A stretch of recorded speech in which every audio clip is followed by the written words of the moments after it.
Donald Trump përfundon sërish në qendër të polemikave. Presidenti amerikan ka publikuar në platformën e tij Truth Social një video të konsideruar si mesfond racist, e krijuar përmes inteligjencës artificiale, ku fytyrat e Barack dhe Michelle Obama shfaqen mbi trupat e dy majmunëve. Videoja lidhet me pretendimet për manipulime në zgjedhjet presidenciale të vitit 2020, çështje mbi të cilën Trump vazhdon ende të flasë. Në montazhin 1 minutësh kushtuar supozimeve për tjetërsim e votash në Michigan, ish presidenti demokrat dhe ish zonja e parë shfaqen për disa sekonda me tipare të majmunëve dhe me xhunglën në sfond.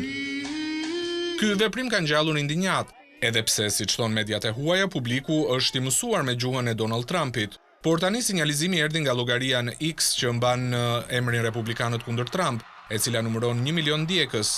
Kjo gjë thjesht nuk ka fund, shkruhet në postim. Në një postim në X nga zyra e guvernatorit demokrat të Kalifornisë, Gavin Newsom, thuhet sa kaq se kjo është një sjellje e neveritshme e presidentit, të cilën çdo republikan duhet ta denoncojë. Barack Obama e la shtëpinë e bardhë para 9 vitesh dhe Trump në 2020 ngaroi kundër Joe Biden. Megjithatë, ai e ka përfshirë shpeshherë çiftin Obama në sulmet e tij ndaj demokratëve.